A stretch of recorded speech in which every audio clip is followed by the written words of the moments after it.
तो आज हम इस वीडियो में बात करने वाले हैं सेट नंबर 17 के बारे में और उम्मीद करते हैं कि इससे पहले कि आपने बाकी के सेट्स को देखा होगा। तो सेट को शुरू करने से पहले आप इस क्वेश्चन का राइट आंसर दीजिएगा कि फाल्टा स्पेशल इकोनॉमिक जोन कहाँ स्थित है। करेक्ट आंसर राइट आंसर नीचे कमेंट करके बताइए और नहीं पता है तो वेट करिए, वीडियो के बीच में आपको पता चलेगा। तो चलिए शुरू करते हैं। फर्स्ट क्वेश्चन बनता है कि निम्नलिखित में से कौन सुमेलित नहीं है। तो बताइए कि निम्नलिखित में से कौन सुमेलित नहीं है। खिरकी जनजाति की बात करें तो मध्य एशिया बिल्कुल सही। मसाई जनजाति यहाँ पे ये गलत है क्योंकि मसाई जनजाति का संबंध पूर्वी अफ्रीका जैसे केन्या हो गया, तंजानिया होगा, वहाँ पे संबंध रखता है, तो ये पॉइंट तो गलत है। रेड इंडियंस उत्तरी अमेरिका के निवासी को, ये बिल्कुल सही, कोई दिक्कत नहीं। एक्सिमो ग्रीनलैंड कनाडा यहाँ पे आता है। यहाँ पे बात अफ्रीका की जा रही थी तो इसके संबंध में 2-3 पॉइंट्स और ध्यान रखिएगा। जैसे ये तो आपका पूर्वी अफ्रीका होना चाहिए था मसाई, उसी के साथ अगर निग्रो की बात करें तो मध्य अफ्रीका के अंतर्गत आता है। कलाहारी बोत्सवाना जो है उसके अंतर्गत बुशमैन जनजाति आते हैं। और दक्षिण अफ्रीका में एक इंकाथा, ये ध्यान रखिएगा, इंकाथा जनजाति दक्षिण अफ्रीका के संबंध में रखते हैं। ठीक है, चलिए सेकंड क्वेश्चन। अनुच्छेद 39 जो कि क के बारे में कौन सा कथन सत्य है। 39 के क के बारे में कौन सा कथन यहाँ पे सही होगा बताइए। तो 39 के क के अगर हम बात करें तो इसमें समान न्याय और निःशुल्क विधिक सहायता की प्रावधान किया गया, ये बिल्कुल सही है।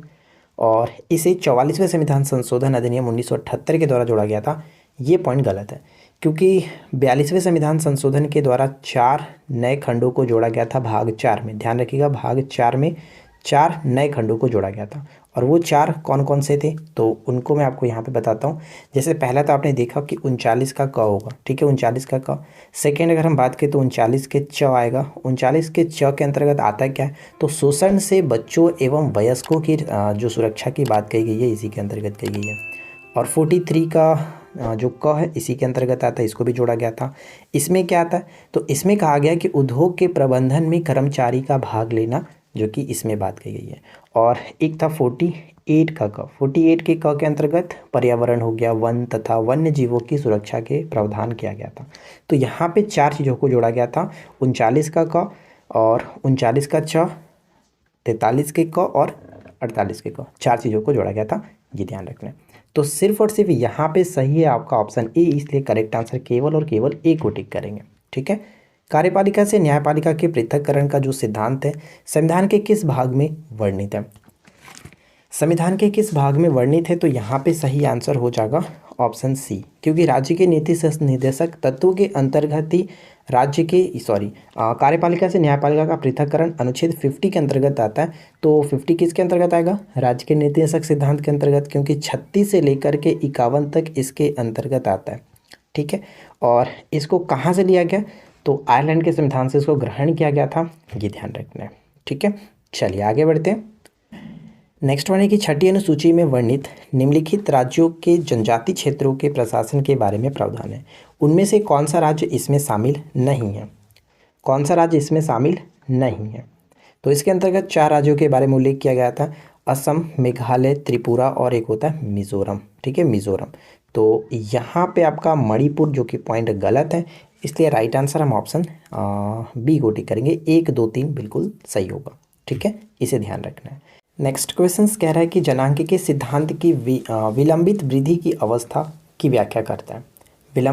विलंबित वृद्धि की जो अवस्था है वो व्याख्या करता है ह्रासमान जन्म दर और ह्रासमान मृत्यु दर। यहाँ पे करेक्ट आंसर ऑप्शन हम सी को टिक करेंगे। नेक्स्ट क्वेश्चन दिया गया है कि दीपक पारेख समिति निम्नलिखित में से किससे संबंधित है। दीपक पारेख समिति का संबंध किससे है। इसका संबंध हो जाता है बुनियादी ढांचे से। बुनियादी ढांचे यानी इंफ्रास्ट्रक्चर जो है इसको कह सकते हैं। बुनियादी ढांचे में निवेश आकर्षित करने के उद्देश्य से इसके बारे में बात की गई थी। पारेख समिति का गठन किया गया था, बड़े सुधार की सिफारिश उन्होंने किया था बुनियादी ढांचे में, तो सी यहाँ पे करेक्ट होगा। अंग्रेजों ने रैयतवाड़ी बंदोबस्त कहाँ लागू किया था। अंग्रेजों ने रैयतवाड़ी बंदोबस्त को कहाँ लागू किया था। रैयतवाड़ी बंदोबस्त से संबंधित कौन होंगे तो थॉमस मुनरो, ये ध्यान रखिएगा। और ये जो है मद्रास और यहाँ पे देखिए मद्रास और बम्बई होना चाहिए था, यानी कि बी और सी होगा। बी और सी करेक्ट होगा, ना कि बंगाल प्रेसिडेंसी। मद्रास और बम्बई प्रेसिडेंसी में ये लागू किया गया था, तो राइट आंसर हो जाना चाहिए था बी और सी दोनों। ठीक है, थोड़ा सा मिस्टेक है यहाँ पे, ए और बी नहीं, बी और सी होगा, तो इसे आप सुधार करेंगे। चलिए आगे बढ़ते हैं। नेक्स्ट क्वेश्चन कि निर्मल ग्राम पुरस्कार निम्नलिखित में से किसके साथ जुड़ा हुआ है? निर्मल ग्राम पुरस्कार निम्नलिखित में से किसके साथ जुड़ा हुआ है? तो इस प्रश्न का करेक्ट आंसर बन जाता है ऑप्शन ए, ग्रामीण स्वच्छता। ग्रामीण स्वच्छता से ये संबंधित है। निर्मल ग्राम जो ये पुरस्कार है, यानी कि जो अभियान स्टार्ट किया गया था, ये स्टार्ट किया गया था 15 अगस्त 2002 को। ठीक है, 15 अगस्त 2002 को इसको स्टार्ट किया गया था। और अगर हम बात करें कि निर्मल ग्राम पुरस्कार में सबसे टॉप पे कौन है, तो महाराष्ट्र का सत्तारा, महाराष्ट्र का जो सत्तारा है वो इसमें टॉप पर था। ठीक है, ध्यान रखेंगे। अगला प्रश्न नेक्स्ट वन है कि निम्नलिखित में से कौन सा युग्म सही सुमेलित नहीं है? सही सुमेलित नहीं है। तो प्रथम पुर्तगाली यात्री वास्को डी गामा बिल्कुल सही है। प्रथम पुर्तगाली गवर्नर की बात करें तो यहाँ पे अल्मेडा होना चाहिए था, फ्रांसिस्को डी अल्मेडा। तो ये पॉइंट गलत है, हम ऑप्शन बी को टिक करेंगे। ठीक है, question number 10, Bharat brand equity fund की स्थापना किस वर्ष की गई थी? भारत ब्रांड इक्विटी फंड की जो स्थापना की गई थी किस वर्ष किया गया था? 1996 ऑप्शन बी को टिक करेंगे। फ्रेंड्स, अगर आपको वीडियो पसंद आए तो प्लीज़ वीडियो को लाइक करिएगा और दोस्तों के पास अधिक से अधिक शेयर कर दीजिए। साथ ही साथ चैनल को सब्सक्राइब करके नोटिफिकेशन बेल आइकन को ऑल पे सेट करके रखिए। तापगतिकी का प्रथम नियम सामान्यतः किससे संबंधित है? तापगतिकी का जो प्रथम नियम है वो किससे संबंधित है? इसका संबंध हो जाएगा ऊर्जा के संरक्षण के नियम से। ऊर्जा के संरक्षण के नियम से ऑप्शन डी को टिक करेंगे। परिवर्तनीय आरक्षित दरें और ओपन मार्केट ऑपरेशन किसके साथ जुड़ा हुआ है, यानी किसके उपकरण है? तो परिवर्तनीय आरक्षित दरें और ओपन मार्केट जो ऑपरेशन से इसका संबंध हो जाता है मौद्रिक नीति से। मौद्रिक नीति के संबंध में दो प्रश्न अक्सर पूछे जाते हैं कि मौद्रिक नीति को बनाता कौन है, मौद्रिक नीति को लागू कौन करता है? तो आरबीआई करता है। ठीक है, सूक्ष्म लघु और मध्यम उद्योगों के संवर्धन और विकास को बढ़ावा देने और उनकी प्रतिस्पर्धा को बढ़ाने के लिए सरकार ने भारत सरकार ने सूक्ष्म लघु और मध्यम उद्योग विकास अधिनियम किस वर्ष लागू किया था? किस वर्ष लागू किया गया था ये अधिनियम? तो ये अधिनियम लागू हुआ था 2006 में। 2006 यहाँ पे ऑप्शन सी करेक्ट होगा। एक क्वेश्चन अक्सर पूछा जाता है, जैसे ध्यान में रखना है कि सूक्ष्म लघु और मध्यम उद्योग दिवस कब मनाया जाता है? तो ये प्रत्येक वर्ष 27 जून को मनाते हैं। 27 जून को मनाया जाता है, ये ध्यान रखिएगा। और 29 जून को राष्ट्रीय सांख्यिकी दिवस के रूप में मनाते हैं। नेक्स्ट पॉइंट है, निम्नलिखित में से अधिक जलन किससे पैदा होती है? अधिक जलन किससे पैदा होती है? तो यहाँ पे करेक्ट होगा भाप, यानी भाप में गुप्त ऊष्मा होता है, इस वजह से भाप से ज़्यादा जलन होता है। भारत की किस पंचवर्षीय योजना को उद्योग और परिवहन योजना कहा जाता है? उद्योग और परिवहन योजना के नाम से जाना जाता है। ये कौन सा है? तो ऑप्शन डी, इनमें से कोई नहीं, क्योंकि दूसरी पंचवर्षीय योजना को हम लोग कहते हैं उद्योग और परिवहन, क्योंकि दूसरी पंचवर्षीय योजना में भारी उद्योगों पर काफ़ी जोर दिया गया था। गुलाम वंश का प्रथम शासक कौन थे? तो गुलाम वंश की स्थापना, जिसको हम लोग मामलुक वंश के नाम से भी जानते हैं, गुलाम वंश की स्थापना कुतुबुद्दीन ऐबक ने 1206 ईस्वी में किया था। तो प्रथम शासक भी कुतुबुद्दीन ऐबक ही थे। Correct answer option A. स्थायी बंदोबस्त किसके साथ जुड़ा हुआ है? स्थायी बंदोबस्त 1793 ईस्वी में लॉर्ड कर्नवालिस ने इसको स्टार्ट किया था, जिसको हम लोग परमानेंट सेटलमेंट के नाम से भी जानते हैं। तो ये संबंधित था ज़मींदारों के साथ। ज़मींदारों के साथ option A will be correct answer. अगला क्वेश्चन की फेरा की जगह फेमा किस तारीख को लाया गया? पहले देखिए फेरा हुआ करता था। फेरा का मतलब क्या था? Foreign exchange regulation act. Foreign exchange regulation act full form याद रखिएगा, क्योंकि पूछा जा सकता है। तो फॉरेन एक्सचेंज रेगुलेशन एक्ट जो था, यानी कि इसको हिंदी में हम लोग कहते थे विदेशी मुद्रा विनिमय अधिनियम, जो कि 1973 में ये लागू था। ठीक है, इसके जगह पर फेमा को लाया गया। फेमा का मतलब foreign exchange management act. Foreign exchange management act को लाया गया और ये लागू किया गया था 1 जून 2000 को। 1 जून 2000 को यहाँ पे करेक्ट आंसर हो जाता है ऑप्शन ए। ध्यान रखेंगे, बहुत इंपॉर्टेंट प्रश्न बन जाता है। डिंगरोक जल विद्युत परियोजना किस राज्य में है? देश के किस राज्य में निर्माणाधीन है, यानी कह सकते हैं कि संबंधित है। डिंगरोक जल विद्युत परियोजना का संबंध हो जाता है अरुणाचल प्रदेश से। Arunachal Pradesh option D. खरीफ की फसल काटी जाती है। जो खरीफ फसल है इसकी बुआई और कटाई मैंने आपको याद कराया था। तो जुजू नदी याद रखेंगे, जुजू नदी। ठीक है। जोजो नदी तरीका एक है याद रखने का। खरीफ फसल की जो बुआई की जाती है, कटाई की जाती है, आप इस तरह से याद रख सकते हैं।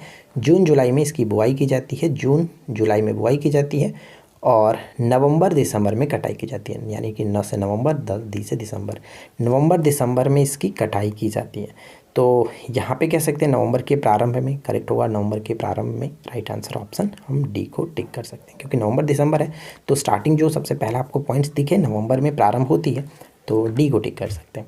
ठीक है। अच्छा, खरीफ फसल के अंतर्गत कौन कौन से फसल आते हैं? तो नॉर्मली आप सबसे ज़्यादा जैसे कपास हो गया और बाजरा हो गया, ये चीज़ कुछ है और भी हैं बहुत सारे, लेकिन ये दो इंपॉर्टेंट है, ध्यान में रखना। नेक्स्ट वन है कि चंबल नदी किन राज्यों में होकर बहती है? चंबल नदी, चंबल नदी का उद्गम जानापाव पर्वत से होता है और ये जो है 3 राज्यों में, उत्तर प्रदेश, मध्य प्रदेश और राजस्थान।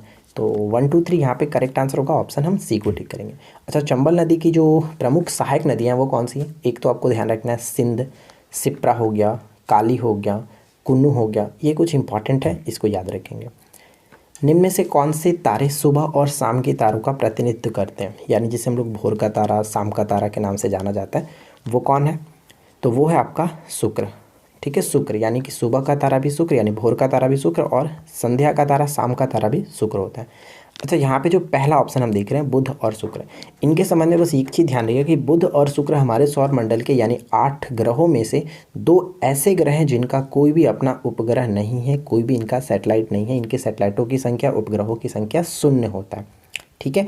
अच्छा, एक चीज़ और ध्यान रखिएगा, यूवी आप याद रखिएगा, यूवी जैसे यूवी किरण आप याद रखते हो, तो यू का मतलब हो गया यूरेनस और वी का मतलब हो गया वेनस। यूरेनस का मतलब हो जाता है अरुण और वेनस का मतलब हो जाता है शुक्र। ठीक है, तो ये 2 हमारे सौरमंडल के ऐसे ग्रह हैं जो कि उल्टा परिक्रमा करते हैं। जैसे सभी ग्रह पश्चिम से पूर्व की ओर चलते हैं, लेकिन ये जो 2 ग्रह हैं वो पूरब से पश्चिम की ओर चलते हैं। तो इनका जो घूमने का तरीका है वो बाकी ग्रहों से अलग है, तो ये आपको ध्यान में रखना है। ठीक है, चलिए। अच्छा, यहाँ से शुक्र से संबंधित कई क्वेश्चंस पूछे जाते हैं। जैसे शुक्र के संबंध में आपका हो गया सबसे चमकीला ग्रह कौन सा होता है? शुक्र होता है। सबसे गर्म ग्रह कौन सा होता है? शुक्र ही होता है। और सौरमंडल का सबसे छोटा ग्रह कौन सा हो गया? तो बुध होता है, जो कि सूर्य के सबसे नज़दीक ग्रह भी हो जाता है बुध। तो कई सारे क्वेश्चंस बन सकते हैं। अगला प्रश्न क्या है? बर्नौली प्रमेय आधारित है। बर्नौली प्रमेय किस पर आधारित होता है? तो ये आधारित है ऊर्जा संरक्षण पर, ऊर्जा संरक्षण पर, ऑप्शन सी। वाष्पीकरण और संघनन की जो संयुक्त प्रक्रिया होती है उसे हम किस नाम से जानते हैं? इवेपोरेशन और कंडेंसेशन की जो प्रक्रिया होती है, कंबाइंड प्रोसेस होता है, उसको हम लोग किस नाम से जानते हैं? आसवन। आसवन, ऑप्शन सी को टिक करेंगे। ऊर्ध्वापातन तो आपको पता ही है, सब्लिमेशन, क्योंकि अक्सर ये क्वेश्चंस पूछा जाता है। कोई भी अगर हम किसी ठोस को गर्म करते हैं और वो बिना लिक्विड में चेंज हुए डायरेक्ट गैसीय फॉर्म में चला जाता है, तब हम उसे कहते हैं सब्लिमेशन। फॉर एग्जांपल के थ्रू हम देख सकते हैं कपूर, कपूर को हम देख सकते हैं, कपूर सबसे बेस्ट एग्जांपल यहाँ पे हम समझ सकते हैं। ठीक है, चलिए अगला क्वेश्चन, निम्न में से कौन सी उच्चतम आवृत्ति वाले विद्युत चुंबकीय तरंग है? उच्चतम आवृत्ति वाले, मैंने आपको याद कराया था GXUV इमरान करके। ठीक है, इमरान। तो इसमें आपको क्या याद कराया था कि जो ये बढ़ता हुआ क्रम किसका है? वेवलेंथ का, यानी कि तरंग दैर्घ्य का। तो जिसका तरंग दैर्घ्य सबसे ज़्यादा होगा उसका फ्रीक्वेंसी सबसे कम होगा।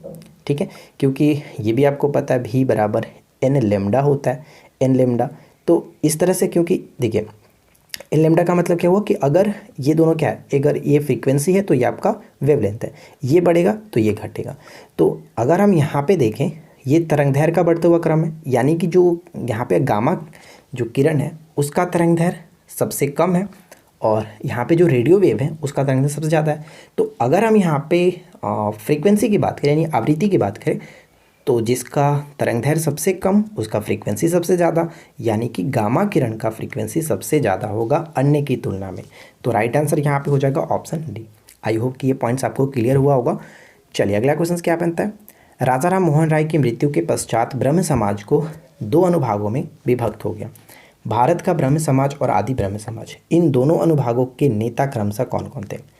भारत के जो ब्रह्म समाज और आदि ब्रह्म समाज, तो भारत के ब्रह्म समाज, यहाँ पे करेक्ट आंसर क्या बनेगा?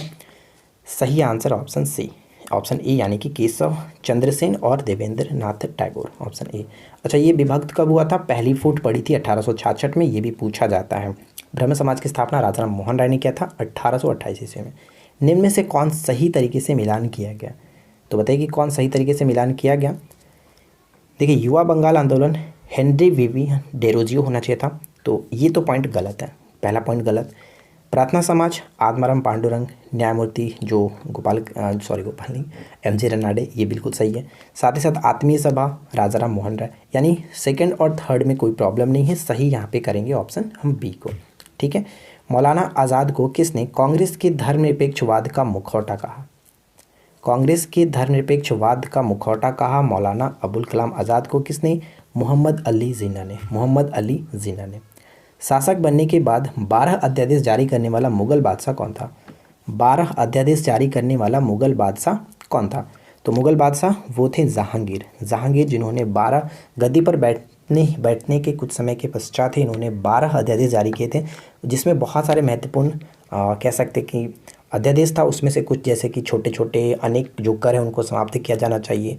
मद जो निषेध है यानी कि मद निषेध को रोकना चाहिए, नहीं करना चाहिए। मादक पदार्थों पर रोक लगाया जाना चाहिए। अस्पतालों और हकीमों की व्यवस्था की जानी चाहिए। इस तरह के कई सारी चीज़ों को इन्होंने जो कि 12 अध्यादेश जारी किए थे, राइट। और ध्यान रखिएगा कि जहांगीर को न्याय की जंजीर के रूप में भी जाना जाता है। नेक्स्ट क्वेश्चन क्या बनता है? राष्ट्रीयकरण से पहले भारतीय स्टेट बैंक यानी एसबीआई का नाम क्या था? भारतीय स्टेट बैंक जो नाम पड़ा था 1955 में पड़ा था, 1955 में। इससे पहले इसको इंपीरियल बैंक ऑफ इंडिया के नाम से जाना जाता था, जिसकी स्थापना 1921 ईस्वी में हुई थी। ठीक है। फाल्टा स्पेशल इकोनॉमिक जोन कहाँ स्थित है? फाल्टा इकोनॉमिक स्पेशल जोन पड़ता है पश्चिम बंगाल, पश्चिम बंगाल, ऑप्शन बी को टिक करेंगे। नेक्स्ट वन क्या बनता है? निम्नलिखित में से किस प्रधानमंत्री शासन के दौरान संपत्ति के अधिकार को मौलिक अधिकारों की सूची से हटा दिया गया था? तो मौलिक अधिकारों की सूची से संपत्ति के जो अधिकार इसको हटाया गया था 44वें संविधान संशोधन 1978 के द्वारा। तो 1978 के द्वारा जनता सरकार जो कि मोरारजी देसाई की सरकार में, ऑप्शन डी। सूर्य और पृथ्वी के संदर्भ में विचार करना। यहाँ पे 3 पॉइंट्स दिया गया, तीनों को पढ़ते हैं। इनकी न्यूनतम जो दूरी होती है यानी पृथ्वी और सूर्य के बीच जो न्यूनतम दूरी होती है 3 जनवरी को होता है। मैंने आपको इसके बारे में कई बार डिस्कशन करके बताया, आई होप कि ये चीज़ पता होगा आपको। 3 जनवरी को होता है। चलिए मैं आपको एक बार फिर से समझा देता हूँ। जैसे कि ये आपका सन हो गया और इसके चारों तरफ अगर पृथ्वी इस तरह से घूम रहा है, ठीक है, आपको पता है दीर्घवृत्ताकार चक्कर ही लगाता है। तो अगर पृथ्वी यहाँ पर होगा तो ज़्यादातर दूरी होगा, और अगर पृथ्वी यहाँ पर घूमते हुए आएगा इस तरह से घूमते हुए, तो यहाँ पे इन दोनों के बीच की दूरी कम होगा, इन दोनों के बीच की दूरी ज़्यादा होगी, राइट। तो इनके बीच की जो न्यूनतम दूरी होती है 3 जनवरी को होता है। क्या ये सही है? तो ध्यान रहेगा, जो 3 जनवरी होता है उसे हम लोग उपसौर के नाम से जानते हैं। उपसौर की स्थिति 3 जनवरी को बनता है, और ये बिल्कुल सही है कि न्यूनतम दूरी इसी दिन होता है। अधिकतम दूरी 4 जुलाई को होता है। ये भी बिल्कुल सही है कि अधिकतम जो दूरी यहाँ पे आप देख रहे हैं जिसको हम लोग अपसौर के नाम से जानते हैं वो आपका 4 जुलाई को बनता है, राइट। और न्यूनतम दूरी को अपसौर कहते हैं। ये पॉइंट गलत है क्योंकि मैंने आपको बताया कि न्यूनतम दूरी को उपसौर कहते हैं जबकि अधिकतम दूरी को अपसौर कहा जाता है। तो केवल और केवल 1 और 2 सही है, तो करेक्ट आंसर बन जाएगा ऑप्शन ए। ठीक है, आगे बढ़ते हैं। निम्नलिखित में से किसे ब्रिटेन वुड ट्विंस कहा जाता है? ब्रिटेन वुड ट्विंस के नाम से जाना जाता है किसे? तो ब्रिटेन वुड जो ट्विंस है ये 1944 में हुआ था, एक सम्मेलन हुआ था जिसमें दोनों का गठन हुआ, एक तो विश्व बैंक का और साथ ही साथ अंतर्राष्ट्रीय मुद्रा कोष IBRD जो है, इसको हम लोग IBRD को विश्व बैंक के नाम से भी जानते हैं, इसे ध्यान रखेंगे। ठीक है। क्यू किस खेल से संबंधित है? जो क्यू शब्दावली है वो किस खेल से संबंधित है? इसका संबंध हो जाएगा billiards, billiards, option D. Next point, किसकी आत्मकथा resolved uniting nation in a divided world पुस्तक को लॉन्च किया? हाल ही में ये पुस्तक लॉन्च हुई थी, तो इस पुस्तक के लेखक कौन है? बान की मून, बान की मून, ऑप्शन डी। भारतीय राष्ट्रीय कांग्रेस की स्थापना के समय ब्रिटेन के प्रधानमंत्री कौन थे? भारतीय राष्ट्रीय कांग्रेस यानी कि 1885 और 1885 के वक्त ब्रिटेन के जो प्रधानमंत्री थे गोल्डस्टोन, गोल्डस्टोन, यहाँ पे ऑप्शन हम बी को टिक करेंगे। ठीक है। पामस्टन की बात करें तो ये 1857 की क्रांति के समय थे और इटली का संबंध हो जाता है द्वितीय विश्व युद्ध के समय। ठीक है। अगला क्वेश्चन, तत्वों के वर्गीकरण से संबंधित त्रिक का नियम का प्रतिपादन किसने किया था? जो आपने ऊपर में देखा था विंस्टन चर्चिल, उनका संबंध हम कह सकते हैं कि गांधी जी को उन्होंने अर्धनग्न फ़कीर कहा था, ये आपको याद रखना है। तो त्रिक का नियम का संबंध तो पढ़ा होगा आपने कि डोबेरेनर का जो त्रिक नियम है उनका संबंध होता है, यानी ऑप्शन बी बिल्कुल सही होगा। मेंडलीफ से आप याद रखेगा कि आधुनिक जो आवर्त सारणी है उसको मेंडलीफ ने ही तैयार किया था, राइट। बिरसा मुंडा के गुरु कौन थे? बिरसा मुंडा के गुरु कौन थे? आनंद पांडे। बिरसा मुंडा जो कि छोटा नागपुर रांची से, हम कह सकते हैं कि झारखंड में रांची से इन्होंने कार्यक्षेत्र था। बिरसा जो मुंडा विद्रोह कब हुआ था? तो मुंडाओं ने अपना विद्रोह स्टार्ट किया था 1895, यहाँ पे हुआ 1895 में, और ये जो चला था करीब 1900 ईस्वी तक, यानी करीब 5 से 6 वर्षों तक चला था। तो ध्यान रखिएगा। कार्डमम पहाड़ियाँ जिनकी सीमाओं पर स्थित है वे कौन सा होगा? कार्डमम, जिसको इलायची की पहाड़ी कहते हैं, इंग्लिश में कार्डमम कहा जाता है, ये पड़ता है किसकी सीमाओं पर? तो केरल और तमिलनाडु। 2021 में किन 2 वैज्ञानिकों को रसायन विज्ञान के क्षेत्र में नोबेल पुरस्कार से सम्मानित किया गया? तो रसायन विज्ञान के क्षेत्र में, यानी कि केमिस्ट्री के क्षेत्र में नोबेल पुरस्कार किसे किसे मिला था? तो एक तो थे लिस्ट और एक थे मैकमिलन, यानी कि ऑप्शन ए बिल्कुल करेक्ट होगा। 1 और 2 राइट आंसर होगा, ठीक है। बेंजामिन लिस्ट और डेविड मैकमिलन। भारत के आखिरी ब्रिटिश जो वायसराय थे वो कौन थे? भारत के आखिरी British viceroy Lord Mountbatten right answer बन जाता है। कंपनी के चाय एवं चीन के साथ व्यापार के एकाधिकार को समाप्त कर उसे पूर्णतः प्रशासनिक और राजनीतिक संस्था बना दिया गया था कब? किस एक्ट के द्वारा, किस अधिनियम के द्वारा? तो ये था आपका 1833 का चार्टर अधिनियम, यानी ऑप्शन सी को टिक करेंगे, ठीक है। और 1833 का चार्टर अधिनियम के तहत ही बंगाल के गवर्नर जनरल को भारत का गवर्नर जनरल बनाया गया, और उसी के साथ साथ लॉर्ड विलियम बेंटिंग पहले जो कि गवर्नर जनरल बने थे, ठीक है। और 1813 के चार्टर एक्ट के द्वारा प्रत्येक वर्ष शिक्षा पर 1 लाख रुपए खर्च करने की बात भी कही गई थी। वैश्विक नवाचार सूचकांक यानी ग्लोबल इनोवेशन इंडेक्स 2021 में कुल 173 देशों में भारत का स्थान क्या? भारत का स्थान 46। इच्छा सब कष्टों का कारण है। इच्छा जो है वो सब कष्टों का कारण है, इसका प्रचार करने वाले धर्म कौन सा है?